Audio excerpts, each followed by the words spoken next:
is CGTN, China Global Television Network.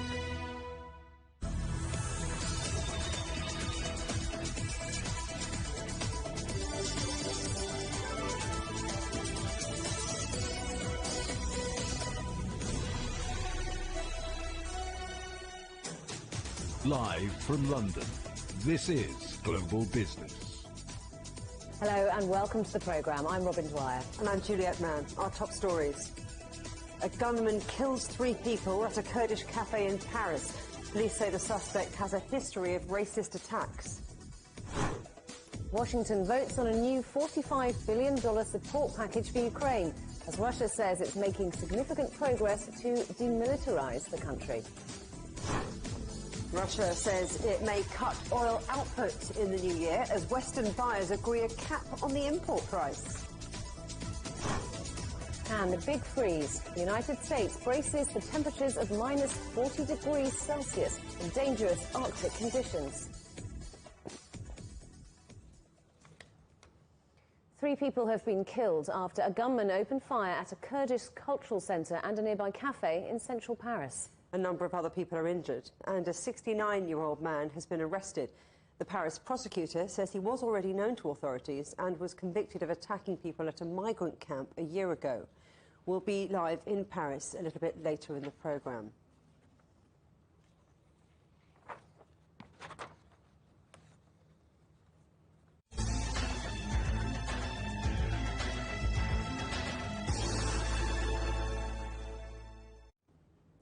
The US House of Representatives is expected to vote on a funding package that will provide Ukraine with $45 billion in military aid. The bill, which comes just after President Zelensky's trip to Washington, will also approve more humanitarian assistance and support for NATO allies in Europe. Meanwhile, the Kremlin says Russia has made significant progress towards what it calls the demilitarization of Ukraine. Well, let's talk to our correspondent, Stephanie Freed, who's in Kharkiv. So, Stephanie, President Putin using the word war to describe the conflict for the first time. He's also said to be increasing troop numbers. So what's the latest on the ground where you are? The latest in terms of what's happening here, the fighting, it continues, especially a few hundred kilometers south of here in Bakhmut. Intense fighting there that's been ongoing for weeks. Throughout this area, the eastern part of the country, air raid sirens, explosions throughout the day, and that's continuous. In terms of, you were talking about the Russian statements, yes, we're hearing the same. Russia, from the Kremlin, an intention of increasing troops devoted to this war by 30%. That's coming out of the Kremlin. On this side, on the flip side, the Ukraine side, the focus has been on day 300 of the war. They're saying that 100,000 Russian soldiers have been killed, and that's a point that has been quite a focal point among Ukrainians. Also among Ukrainians, less of a focal point, but it is a fact, is the holiday season, which is here. Not really felt. There are lights. There is an attempt to celebrate on some levels. It's dual holiday season. Right now is day 6 of Hanukkah. In a few days, Ukraine will be celebrating Christmas.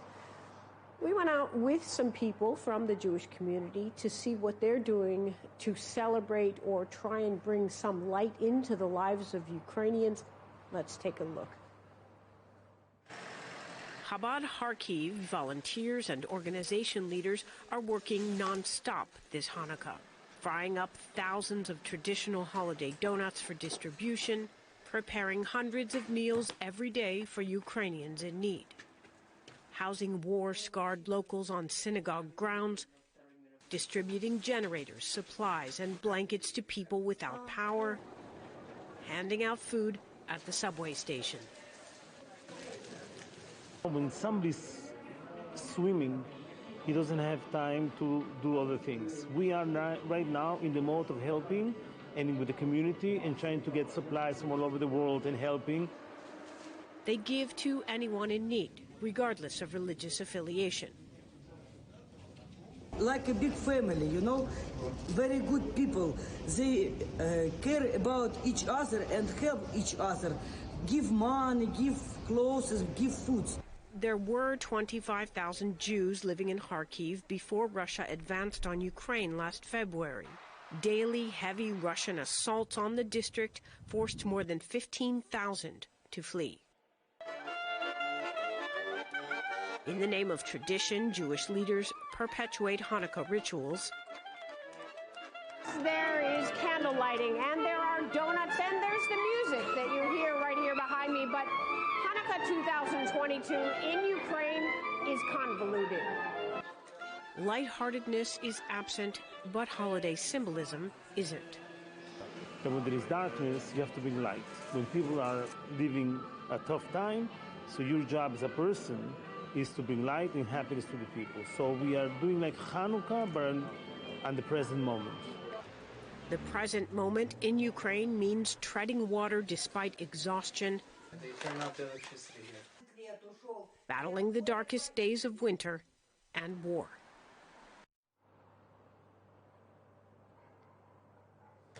And you were talking earlier, Robin, about the aid package and aid approval from the United States.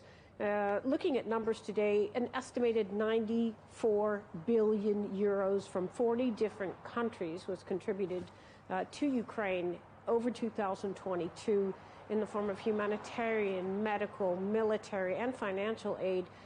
Going into 2023, looking at specifically from the perspective of the holiday season, the question is going to be, is that figure going to be sustainable? Will Ukraine need more? These are all questions. As the end is nowhere in sight to this war, they loom large. Robin. Stephanie, thank you very much. Our correspondent Stephanie Fried in Kharkiv. Russia has signalled a possible cut in oil production after the European Union agreed to cap prices. EU countries, along with the G7 and Australia, have set the maximum price for Russian oil at $60 a barrel, while an embargo on seaborne supplies has also taken effect. Moscow says daily output could drop by up to 7% in the new year. Our correspondent Dasha Chernyshova has the latest. Yes, indeed, Moscow may cut its oil production by 5 to 7%, which is about 500,000 to 700,000 barrels per day. That's according to Russian Deputy Prime Minister Alexander Novak. Now, what it means is, of course, that Russia is preparing a response to the oil price cap that has been introduced by the Western countries, and Russia is expected to release that early next week, as the Russian President Vladimir Putin has promised. Now, what we know about this response, that will be a decree.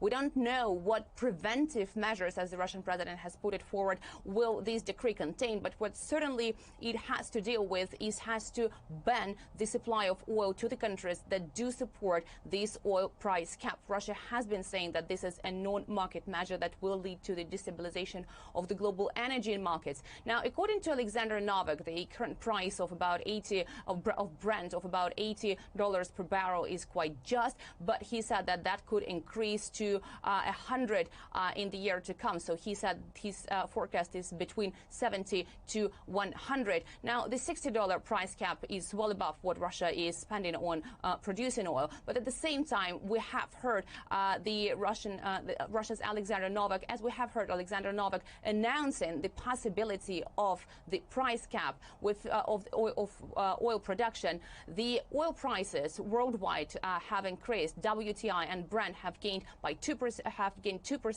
and WTI has reached $79 per barrel, setting it on course of the 7% gain by the end of the week. So Russia's warning of this measure being a non-market measure and actually backfiring against the Western countries seems to be the case at this point, at least. You're watching CGTN. Still ahead, Germany misses its energy-saving targets as residents turn up the heat.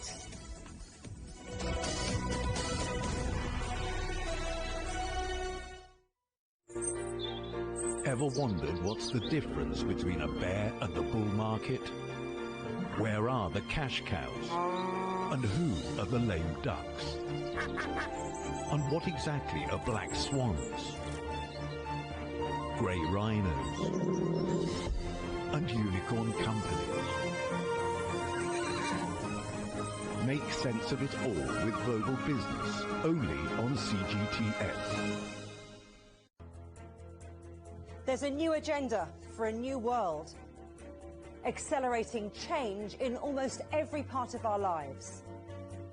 It's shifting the norms of how we work, travel, and connect. How we think, interact, and develop. It's a new reality, a new agenda with me, Juliet Mann.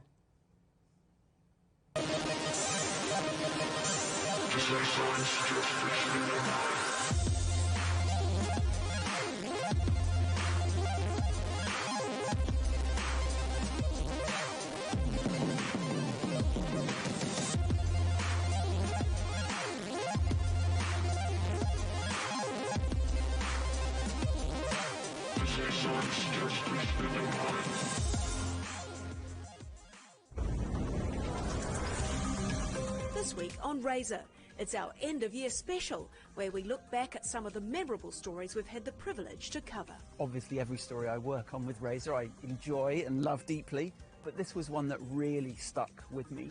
Okay, so we're in the large intestine now. Yeah, it's actually kind of the capital of your microbiome. About 99% of everything you have in and on you is in your intestines.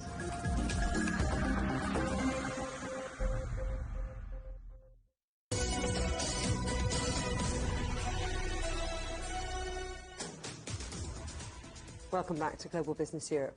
Germany has fallen far short of its weekly gas savings target as cold weather pushes up power consumption. Our correspondent Natalie Carney is in Munich. Natalie, what does this mean for Germany's gas supplies? Well, this was actually the second week in a row that Germany fell short of its self-appointed 20% of gas savings each and every week. According to the head of the Federal Network Agency for Utilities, Klaus Müller, he said that we're only around 13% for the second week in a row. So that's quite a bit short from the 20% as well as the 15% that was even set by the European Commission. But it's worth noting that the energy reserves, the energy inventory, the gas inventories, to be more specific here in Germany, are actually above the seasonal average. So it seems to be that the supply is relatively secure. That's especially what the German government wants people to believe. However, there has very much been a battle between keeping those gas inventories high and the country's strive to become net zero emitting by 2045. If you look a couple of months back, Germany announced that it would extend the life of 3 of its remaining nuclear power plants across the country well into the new year. And now we've just heard from Germany's top energy producer, Uniper, that it's going to keep operational 2 of its coal power plants. This is in addition to another 2 that it already announced it was going to keep operational well into 2024. So there still is certainly that dependence on fossil fuels as Germany tries to find that balance, find the right path to take to try to meet supply, or meet demand, I should say, while also weaning off of the imports from Russia. That being said, Germany also just opened its first LNG terminal, which allows it now to import natural gas from a wide selection of different countries, whereas before the infrastructure was really only in place for it to turn to Belgium, Norway, and the Netherlands for natural gas supplies. Well, you talk about that LNG site. When can we really expect to see Germany pushing towards renewables to help not just for the future, but for the energy crunch that's happening now? Well, if you speak to a lot of the environmentalists in this country, they will say, why haven't we put more focus on this earlier? Had we put more money, invested more time, more energy into renewable energy, we would not be in this position. We'd be more energy sovereign. But that, unfortunately, was not the case. So now we find ourselves where we are. But Germany now is, in its role to catch up, really putting a lot more attention towards renewable energy. According to the Federal Statistics Office, Germany Germany did increase its renewable energy generation by about 2.9% year on year in the third quarter of this year. And a lot more money is being thrown at it. 28 billion euros has just been approved by the European Union for Germany to really ramp up its production of wind and solar energy. So we're certainly going to see a lot more in that regard. But it's not an overnight fix in any means. It takes time to build up the infrastructure for these renewable energy projects. So it looks like, with again the announcement that more fossil fuel plants will remain operational, the country will be reliant and dependent on fossil fuels to keep those gas inventories at a suitable level to meet demand well into the future. Natalie Carney in Munich, thank you for the update. Now, there's a distinct lack of cheer on Wall Street heading into the final day of trade before Christmas as investors digest the latest consumer spending data. Well, our correspondent John Terrett is at the New York Stock Exchange for us. So, John, the so-called Santa Claus rally, it didn't happen. I know, we just don't know whether the reindeer hooves will be going click, click, click on the roof of the stock exchange today, and whether down the nicey chimney will come old St. Nick. It's impossible to tell. What I can tell you, though, is we've had a couple of key pieces of data out today, which have certainly made Wall Street a little bit happy. It's not a fan fave, but a Fed fave, something called the, I bet you've never heard of it, by the way, because I barely had heard of it myself. It's called the Personal Consumption Expenditure Index, or the core PCE for short. Basically, it's a form of analyzing how Americans are spending, and it was up 5.5%. Well, that's not very good, except when it was last gauged, it was up by 6.1%. So that is a step in the right direction in terms of slowing down the economy. And if you take out food and energy, they've gone. It was up by 4.7%, not 5%. So that's all good as well. And consumer spending, which is very similar, but actually in economic terms a different gauge. It slowed in November. It was up by 0.1%, not 0.2%. So that brings us to the Santa Claus rally, which we like to have on the final trading day before Christmas. It is very, very much in doubt at the moment. And the reason is Wall Street is at war with the Federal Reserve. They're literally daggers drawn here because Wall Street thinks the Federal Reserve is trying to force a recession in 2023 because that will be the quickest way of bringing inflation down. Wall Street wants them to stop raising interest rates, maybe when they next meet in February or March, maybe. I don't think they're going to those. I think Wall Street's going to be disappointed. So observers think the first half of the year will be choppy, second half after June, more strength seen in the markets. And that is why at the moment I'm very reluctant to give you any numbers for the markets because I'm literally watching them go up and down, green and red, as we speak. At the moment, the Dow is ahead by 33 points at just over 33,000. But ask me in 10 minutes, it'll be in the red, no doubt, guys. Well, let's talk about something completely different, which is we've heard, haven't we, today from the panel investigating what happened on January the 6th at the Capitol Hill riot. What do we know about that so far? Yes. Well, this is the final report. At last, the final document is out, something like 845 pages, 8 chapters.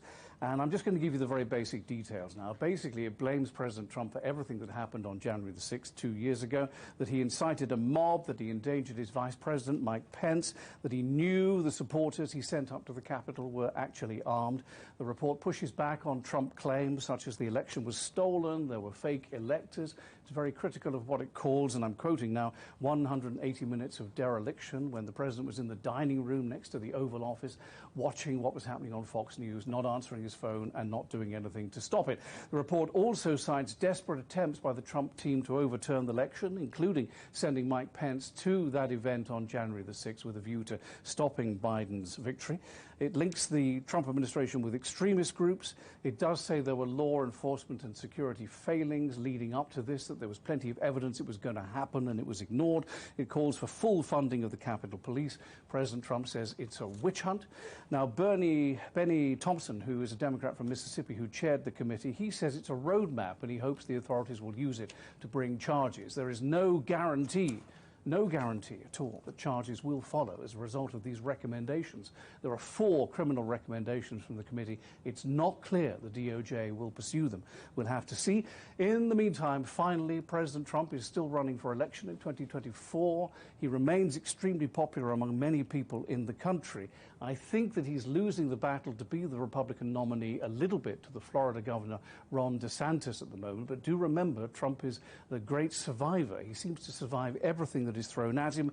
And the January the 6th committee will wrap up a week on Saturday. That's the 31st of December, after 1,000 interviews, more than 1 million documents and notations, and, 18 months' work, 18 months solid work, brings to an end a piece of history. John, good to talk to you. Thanks very much for that. Our correspondent John Terrett in New York. The World Trade Organization has ruled that the United States is flouting trading rules by labelling Hong Kong-made products as made in China. The WTO supported Hong Kong's contention that the practice was discriminatory. The ruling also states that the US policy doesn't qualify for the WTO's national security exemption, as things between the US and Hong Kong didn't constitute an emergency in international relations.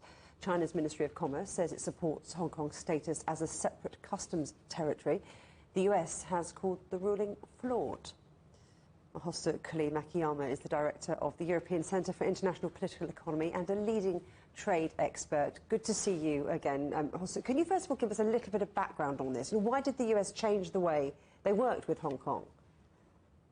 Well, the background, or perhaps I should say pretext to this dispute, is about the fact that the World Trade Organization, unlike the UN and other international organizations, does not actually consist of nations as members, but actually by customs territories and customs authorities, which is why Hong Kong and other special administrative regions of China are actually a member of the WTO in their own right. So back in 2020, the United States, under President Trump, I should add, revoked the US 1992 Hong Kong Policy Act, which recognized Hong Kong as a separate customs territory. And the Trump administration thereby argued that it was no longer sufficiently autonomous from mainland China, and therefore requiring basically all imports, all trade from Hong Kong to be marked as made in China rather than made in Hong Kong. Now, the US market, though, only accounts for about 0.1% of Hong Kong's exports. So what does this decision really mean for business? Well, I think you're being generous there, because I don't think the odd 20 billion US imports from Hong Kong actually even adds up to 0.1% of international trade. But it's actually more than that. I have to give you a little bit of a heads up. The heart of the matter is actually not about Hong Kong at all. It's actually about the US legal defense strategy.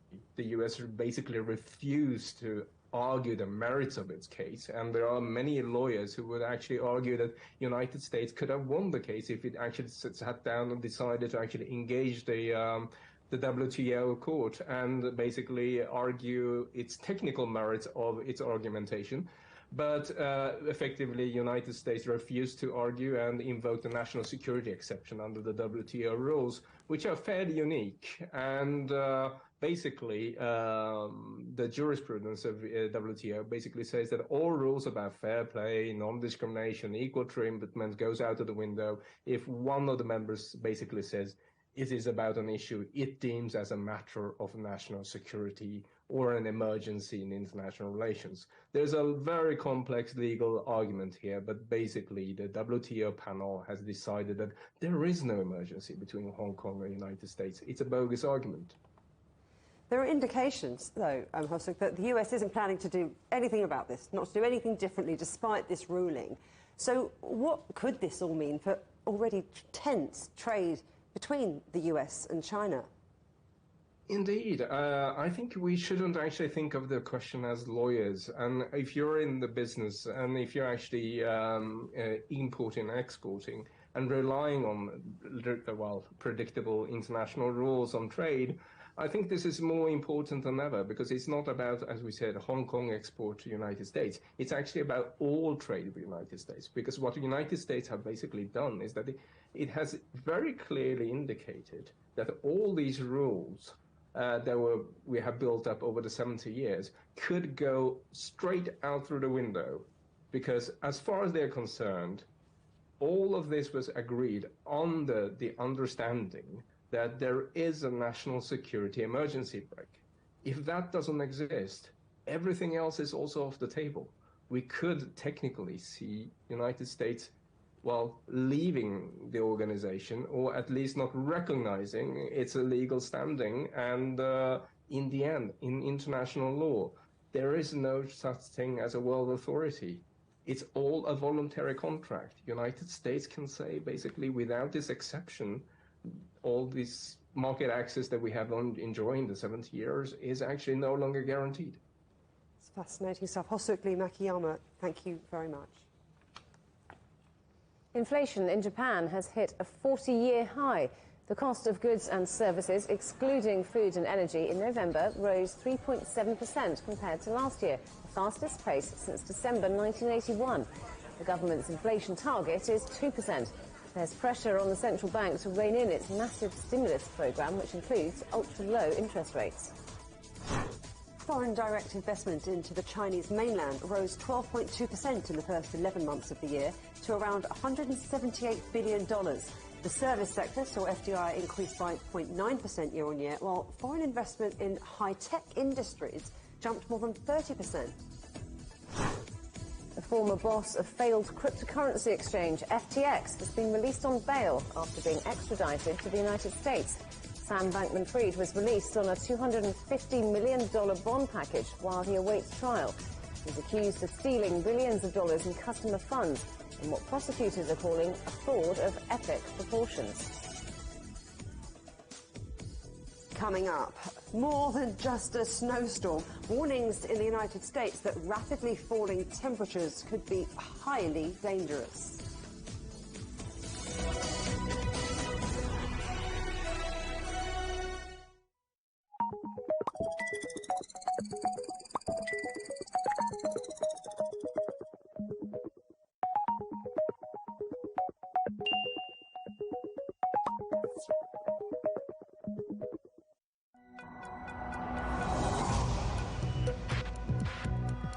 Each day, there are millions of stories. Each one can open new perspectives, new possibilities. Wherever you look, we are there. To see, discover, explore. We put the pieces together to find what really matters to you, all around the world, all around the clock. Our reporters are at home across the globe. From our headquarters in Beijing and production centers in Washington, Nairobi, and London, China Global Television Network. Stories from across the globe, reaching people across the globe. CGTN. See the difference. Facing the unknown is always difficult. In a world in turmoil, it's easy to lose orientation. But when the storms come, we have to see the possibilities, reinvent, find new opportunities, discover a path forward. CGTN. See the difference. What do we mean when we talk about the difference?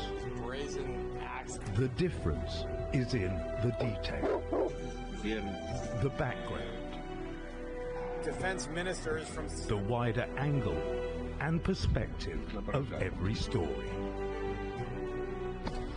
Wherever the story may be, CGTN.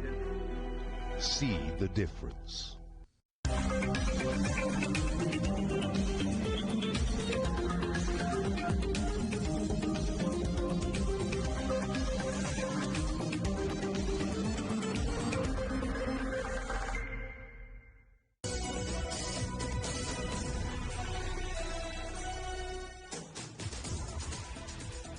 Welcome back to Global Business Europe with Robin Dwyer and me, Juliet Mann. The headlines again.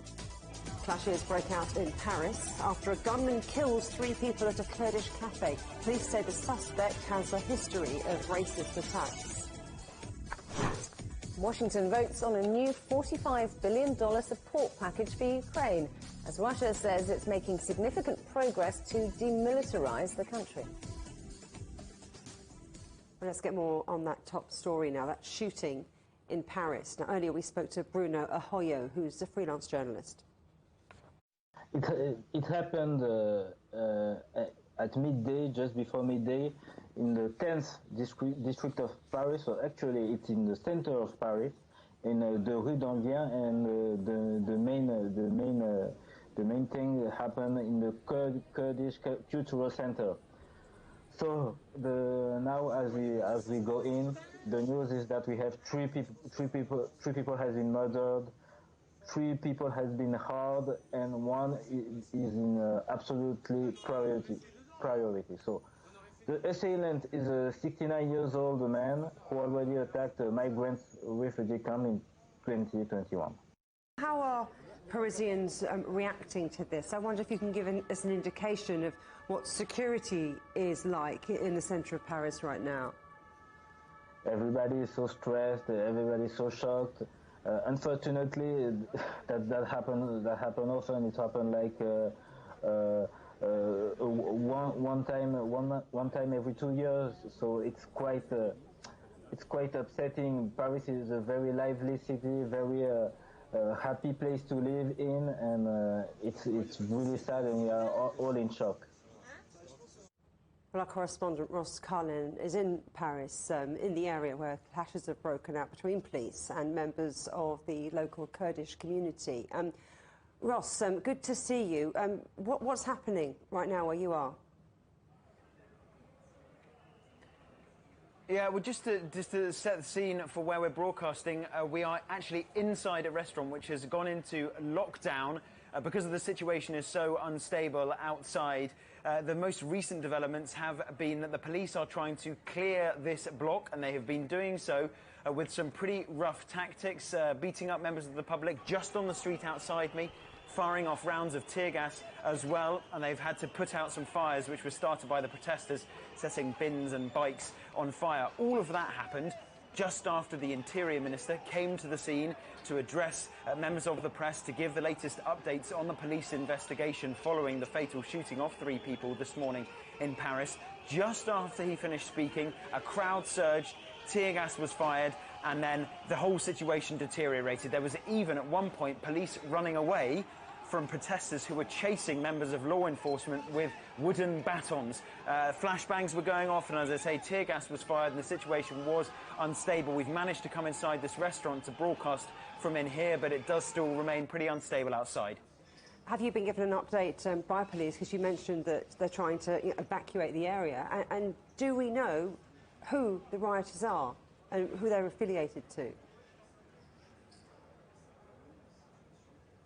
Well, the situation has been brewing all day with members of the Kurdish community here in Paris raging at this attack on their community centre, a fatal shooting dead of 2 people inside that community centre, a 3rd person killed as well.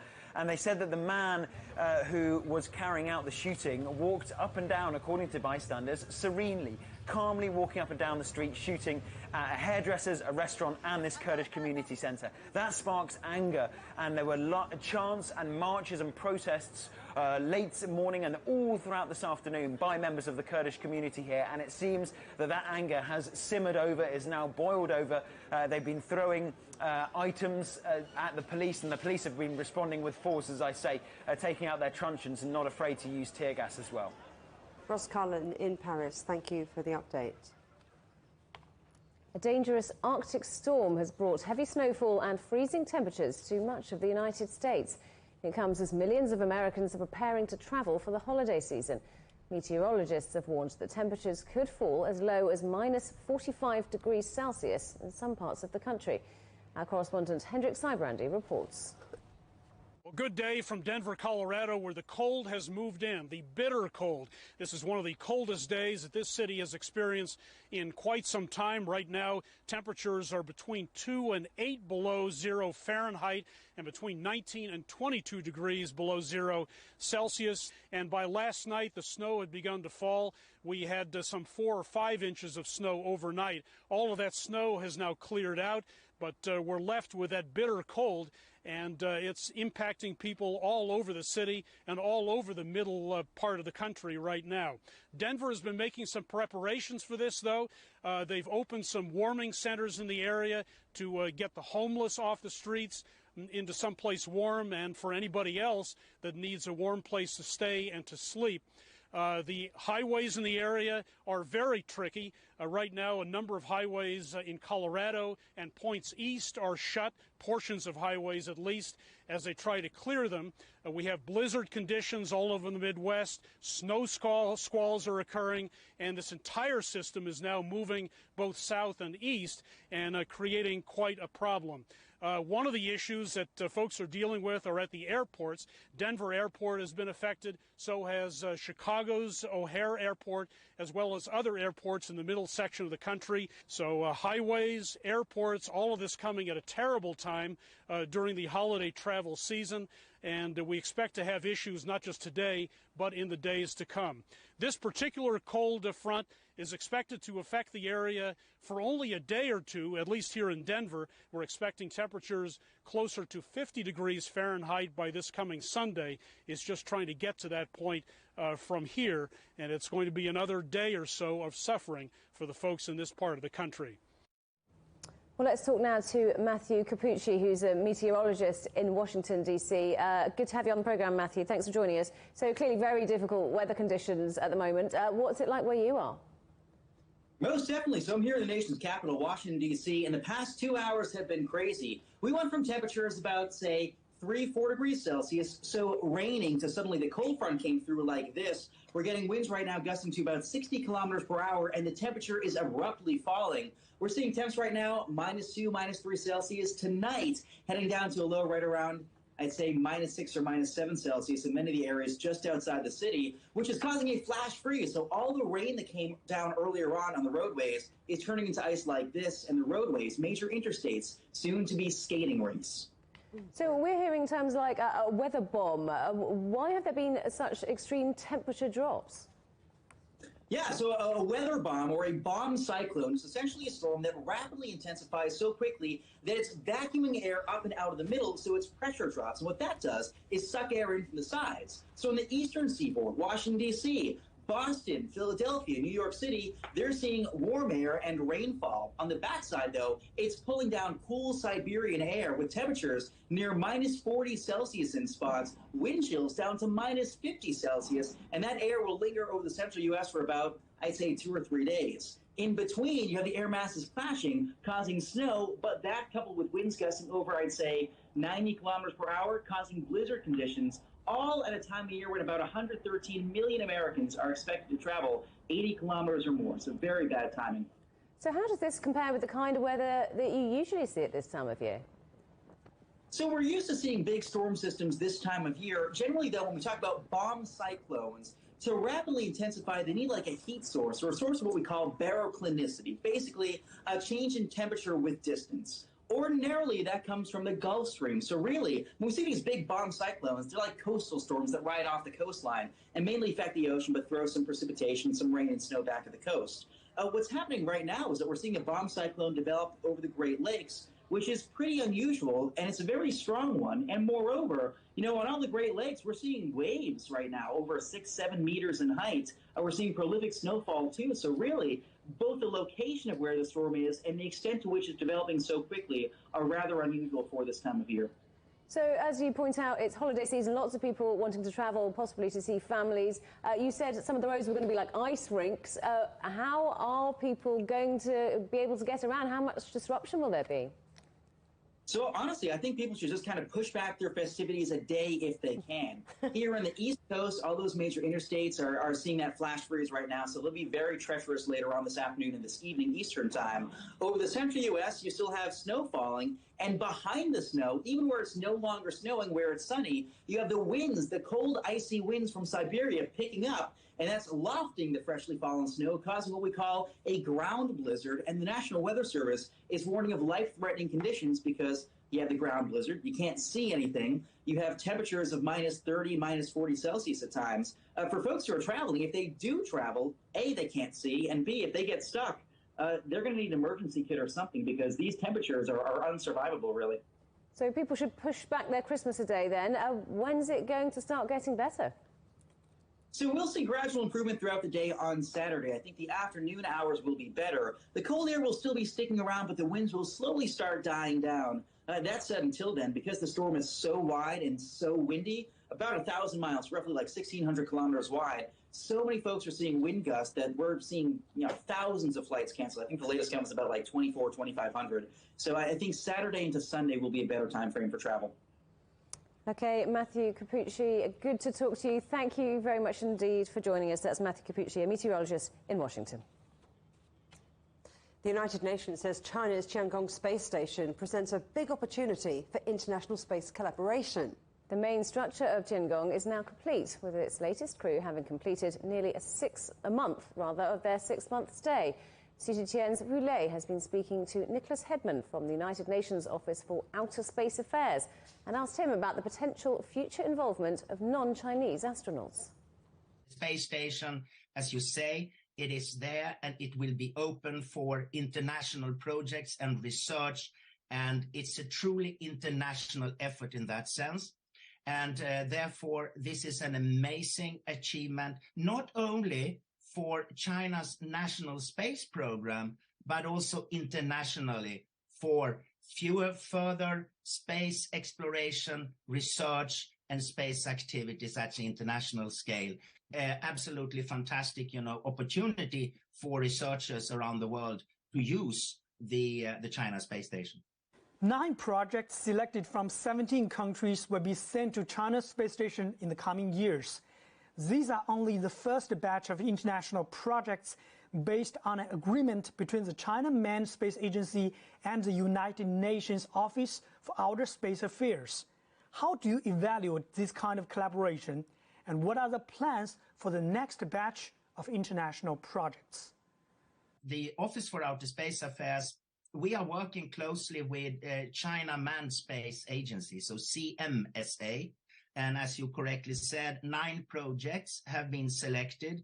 7 of those projects are now currently in development, and there could be 4 of those teams or projects that could deliver their experiments to CMSA for launch during next year, 2023. Those 9 projects include 23 research institutions, universities from a variety of countries, and cross the geographical regions from all the 5 regional groups of the world. I don't have any time frame for a next selection process, but we really hope that we can continue working with CMSA to further this cooperation on this China space station. South Korea and Japan have condemned the latest missile launches by the DPRK. South Korea says at least 2 ballistic missiles were launched near the capital, Pyongyang, calling it a serious provocation that harms regional peace.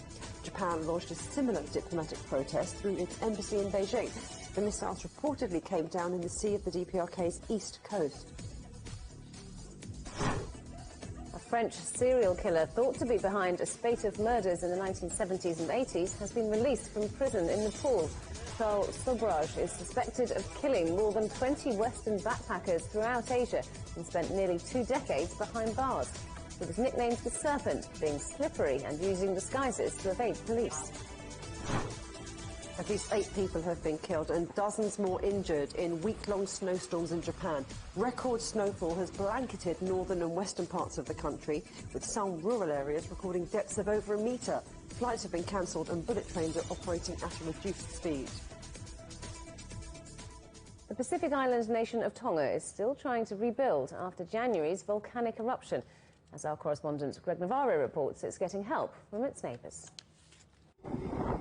The blast from the Hunga Tonga Hunga Hapai volcano was so great, it sent a plume of ash and water halfway into space and sent ripples racing around the world. Its impact would be certainly different from the other natural disasters like cyclones. I'm terrified out of my work.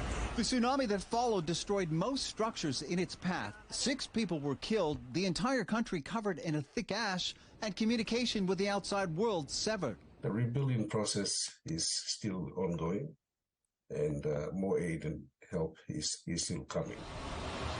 Australia is one of the countries supporting Tonga's economic recovery, recently committing an additional $13.5 million. In 2020, the two countries celebrated 50 years of official diplomatic relations. About 33,000 people living in this country identify as being of Tongan ancestry, and that's significant because experts say one of the most important aspects of the relationship between the two countries exists among its people. Australians have it in their DNA as well.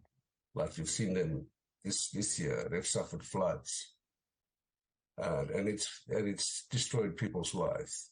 And Australians have this attitude that Pacific Islanders have, which is go out and help your neighbor. Well, Tongans are proud of their resilience, tested often by cyclones and other natural disasters. Some people fear the psychological impacts from the volcano and tsunami will linger for some time. In past cyclones, Gita, for example, every time I hear, a lot of tins being blown around, and that all I could remember was that day that the roof of our house was taken off because, that's just how it is. So it's going to stay with me forever. The challenge, experts say, is to ensure the international support that continues to pour in nearly a year after Tonga's unprecedented natural disaster reaches the people who need it the most. Greg Navarro, CGTN, Sydney. This week on the agenda, I talked to businessman and author Tim Clissold about his life in China, how things have changed in the past 3 decades, and why understanding Chinese culture can help businesses succeed. The biggest change in my lifetime is globalisation and the internationalisation of the way that we all think and work, and the largest player in that is China. And China is effectively completely absent from the A-level curriculum. So there are some people who study Mandarin at A-level, but they're basically a tiny, tiny minority, and 90% of them are PRC nationals. So for a non-native speaking Brit who wants to try and understand China, there's effectively not really anything at this critical phase at A-levels. And what I would like to do is introduce a new qualification that is about the Chinese civilization, which is taught in English by English people for English people. And I think that is something that can unite both the hawks and the doves on China, because whatever your view about China is, it's not going to go away, and we have to deal with it. So even if you think it's kind of an adversary that has to be pushed away, or somebody that we need to cooperate with best, we need to understand it better. And you can see more of that interview on the agenda with me this weekend here on CGTN. Still ahead here on CGTN. The World Cup has come and gone, leaving behind $10 billion worth of empty sports arenas.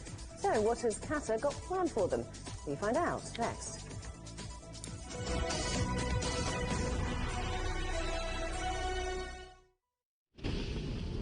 I fell in love with Chinese culture the second I started to experience it. 70 years ago, a small group of British businessmen travelled to China to unlock opportunities between the two countries. They became known as the icebreakers. Building bridges is a natural thing. There is no age and gender difference in our spirit, no race difference in our soul. I think food is an incredible way of bringing different cultures together. I am enjoying learning every aspect about it. Chinese literature stretches back for millennia, but it's still really relevant for today. I hope that Chinese and British fashion community could be more frequently communicating with each other. an incredible mix of people, cultures, food, and there is so much to see and so much to do. I have a great desire to make the Chinese civilization more accessible. It's about our future generation's future. The craftsmanship, the technique, the material usage, the color usage. You can kind of take things on board and continue to develop and grow. Meet the bridge builders, the individuals who dare to think beyond the horizon and open up our world. Everything seems to have a story. I just think that's absolutely beautiful. A huge tick.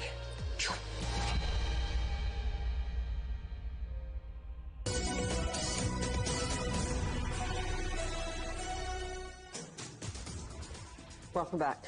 Travellers can now fly direct between Athens and Shanghai. The new route comes after services between Beijing and Athens resumed over summer after being suspended during the pandemic. Our correspondent Evangelos Sipsas reports. With Christmas just around the corner, the Venizelos International Airport in Athens is decorated with lights and Christmas trees, and there's no mistaking the holiday spirit inside. Big red and white balloons inside of booth 38 to 43 welcomed all those traveling on the first direct flight from Athens to Shanghai.